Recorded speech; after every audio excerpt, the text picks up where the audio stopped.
Hi అండి. నమస్తే. ఈరోజు నేను వినిపించబోయే కథ కె రామలక్ష్మి గారు రచించిన గురి తప్పింది. ఇక కథలోకి వెళితే, డియర్ పార్వతి, నీకు తప్పించి ఇలాంటి ఉత్తరం ఇంకెవరికీ రాయలేను. పూర్తిగా చదువు. ప్రొఫెసర్ కృష్ణమూర్తికి అందమైన ముఖం ఉంది, సుసంపన్నమైన మేధ ఉంది. అయితే ఏం లాభం? కృష్ణమూర్తికి హృదయం లేదు. అక్కడ మెదడే ఉంది. మానవత్వం ఏ టార్చి వేసి చూసినా అతనిలో కనబడదు. విదేశీ ప్రముఖులు వస్తే బ్రహ్మాండమైన పార్టీ ఏర్పాటు చేశారు కాలేజీ వాళ్ళు. ఆ పార్టీలో మేము కలుసుకోవటం జరిగింది. ప్రిన్సిపల్ గారు, వారి భార్య చాలా సహృదయులు. కానీ నన్నెందుకు ఆహ్వానించారో ఓ పట్టాన బోధపడలేదు. బహుశా అటువంటి మేధావంతులకు తగిన ప్రేక్షకులుగా నా వంటి బుర్ర తక్కువ వాళ్ళుంటే కానీ సంభాషణ రాణించదనుకున్నారేమో తెలియలేదు. అక్కడికి వచ్చిన ప్రతి ఒక్కరూ ఏదో విషయంలో నిధుల వంటి వాళ్లే. చాలా మటుకు వారి సంభాషణ నా తల దాటి గాలిలో తేలిపోయిందనే చెప్పాలి. ముఖం కనబడనీయకుండా తెలివితేటలు ప్రదర్శిస్తూ అంతసేపు కూర్చోవటం ఓర్పికి పరీక్షే. ఓ గంటన్నర గడిచేసరికి నా పరిస్థితి ఆవలింతల స్థితికి వచ్చింది. ఏం జరుగుతుందో తెలియకుండానే అంతా వెళ్ళిపోవటానికి సిద్ధపడుతున్నారు. బాగా ఆలస్యమైపోయింది. నిన్ను కృష్ణమూర్తి గారు కారులో దింపేస్తారు, వెళ్ళు ఉషా అంటూ నా బాధ్యత ప్రొఫెసర్ గారికి అంటకట్టారు ప్రిన్సిపల్ గారి భార్య. కారులో కూర్చున్నానే కానీ ఒక్క ఉలుకు పలుకు లేదు. రోడ్డుకి కళ్ళు, చక్రానికి చేతులు అప్పగించి కారు తోలుతున్నారు కృష్ణమూర్తి గారు. వారి పక్కన కూర్చున్న నేను ఓ కర్ర దిమ్మనో లేకుంటే ఇంకో శాస్త్రకారుడినో అయి ఉండవచ్చు. పాపం ప్రొఫెసర్ గారు మాట్లాడతారు, కానీ నేను వినని స్థితిలో ఉన్నాను. వస్తున్న ఆవలింతలు ఆపుకుంటూ రహస్యంగా వినబడినట్టు. అంతే. ఆహా, అలాగా అని అడపాదడపా సమాధానం చెబుతూ కూర్చున్నాను.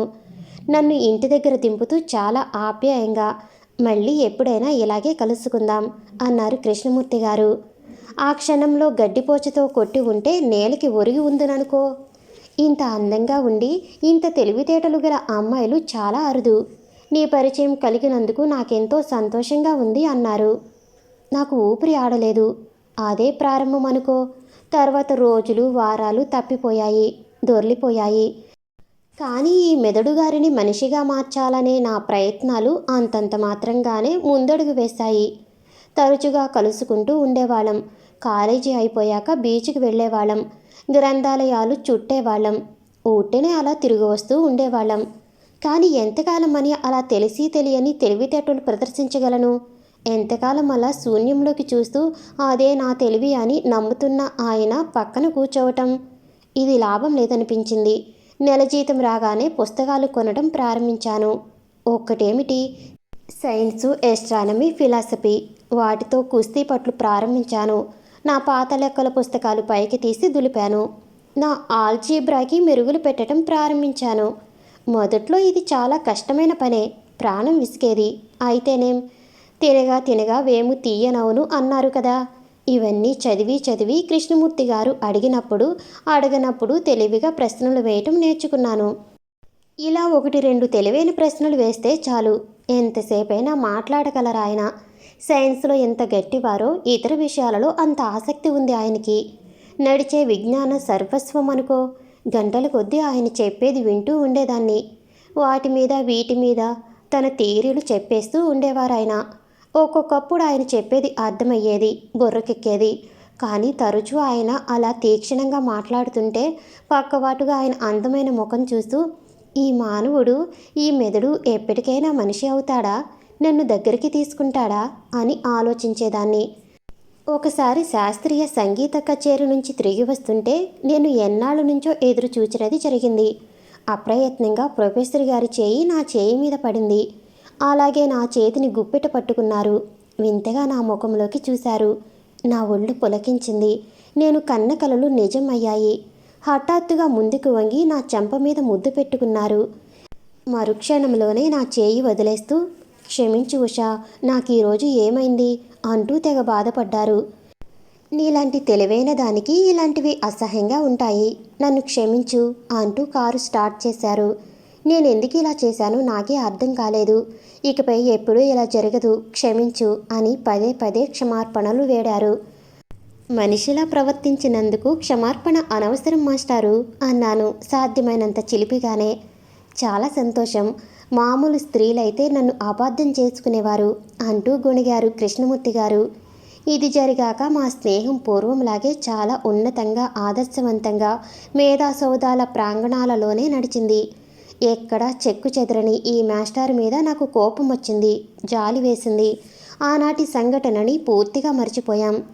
ప్రొఫెసర్ గారితో కలిసి అటు ఇటు తిరగని సమయంలో పుస్తకాలతో కుస్తీ పట్టేదాన్ని. కాలం జరుగుట వల్ల రాళ్ళు సహితం కరిగినట్టు నా ఈ పట్టుదలకి అతి క్లిష్టమైన గ్రంథాలు దాసోహం అన్నాయి.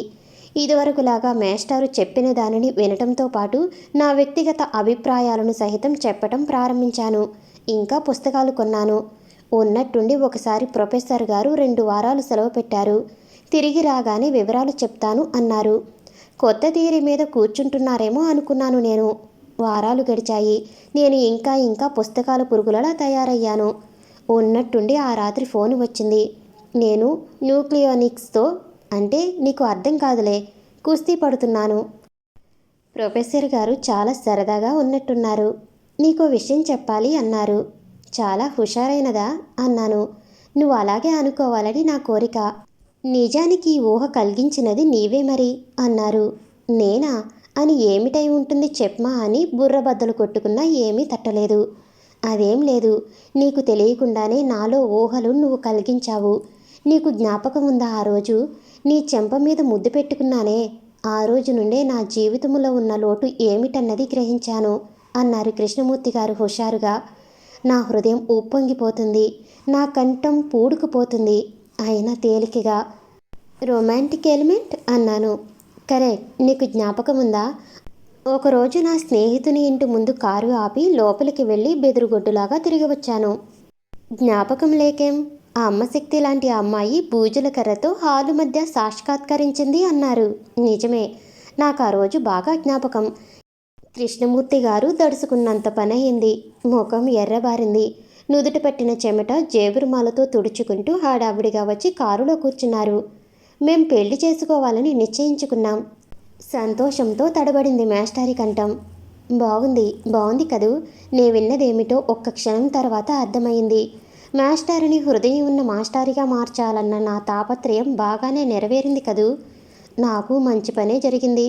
చివరికి నేను, పుస్తకాలు మిగిలిపోయాం. పరిస్థితులు, పనులు కూడా గమ్మత్తుగా చక్కబడుతూ ఉంటాయి. ప్రొఫెసర్ కృష్ణమూర్తి గారు స్నేహితుని చెల్లెలిని ఆ క్షణంగా వివాహం చేసుకున్నారు. సంసార సాగరంలో తృప్తిగా, సుష్టిగా మునిగిపోయి 6 నెలలు కావస్తుంది. ఇంతే అనుకుంటున్నావేమో. అంతేకాదు, ఇంత ఆస్తిపాస్తులు, అందచందాలు ఉండి, ప్రేమించే పెళ్ళా ఉండి ఎందుకొచ్చిన మాస్టారి అనుకున్నారు కాబోలు. సైన్స్కి స్వస్తి చెప్పి మామగారితో వ్యాపారంలో భాగస్థులవ్వాలని ఆలోచిస్తున్నారట. బాగుంది కదూ. నేనేమైపోయానని అనుకుంటున్నావా? పుస్తకాలు చదివి చదివి నా మెదడుకి పదును ఎక్కింది. ఆలోచనలు క్యూరియాసిటీని పెంచాయి. యూనివర్సిటీలో రీసెర్చ్కి వేశాను. ఇక్కడ సీటు రావటమే కాదు, స్టేట్స్ నుంచి కూడా రీసెర్చ్కి ఛాన్స్ వచ్చింది. ఓ 10 రోజులలో వెళ్ళిపోతున్నాను. అక్కడ బహుశా ఏ ఫుట్పాత్ ఆటగాడినో పాప్ పాటగాడినో ప్రేమించకుండా ఉండాలని దీవించు. మళ్ళీ అక్కడి నుంచే రాస్తాను. నీ ఉషా. చేతిలో ఉత్తరం పెట్టుకుని శూన్యంలోకి చూస్తూ నవ్వుకుంటుంది పార్వతి. అప్పుడే హడావిడిగా లోపలికి వచ్చిన కృష్ణమూర్తి కుర్చీలోంచి లేవతీసి పార్వతిని ఉత్తరంతో సహా కౌగిట చేర్చుకున్నాడు. ఎవరు అని అడిగాడు. నా స్నేహితురాలు ఉత్తరం రాసింది. ఉత్తరం చదవమని అందిస్తూ కౌగిలి విడిపించుకుంది పార్వతి. పార్వతి లేచిన కుర్చీలోనే కూలబడ్డాడు కృష్ణమూర్తి. యథాలాపంగా చదవటం ప్రారంభించిన ఉత్తరం కుర్చీలో ముందుకి వంగి తీక్షణంగా చదవసాగాడు. My God. ఉత్తరం పూర్తి చేసి శూన్యంలోకి చూస్తూ పక్కన కాఫీ కప్పుతో నిలబడిన పార్వతి చీర చెంగుతో నుదుట పట్టిన చెమట తుడుచుకున్నాడు. కథలా ఉంది కదూ అన్నాడు కాఫీ కప్పు అందుకుంటూ. ఎవరు అంది కొంటెగా పార్వతి. ఉత్తరం అన్నాడు బెదురుగానే కృష్ణమూర్తి. కాదు, ఉషా అంది పార్వతి. పోనిద్దు, ఆ పుస్తకాల పురుగు సంగతి మనకెందుకు, ఇలారా అంటూ పార్వతిని దగ్గరికి లాక్కున్నాడు. నేను సైన్స్ చదువుతాను అనబోయి పార్వతి పెదవులు మూతవేశాడు. ఆవేశం వచ్చిన కృష్ణమూర్తి. సమాప్తం. నేను వినిపించే ఆడియో కథలు నవల్స్ మీకు నచ్చినట్లయితే మరిన్ని కథల కోసం షేర్ చేసి లైక్ చేసి సబ్స్క్రైబ్ చేసుకోండి. Thank you for watching.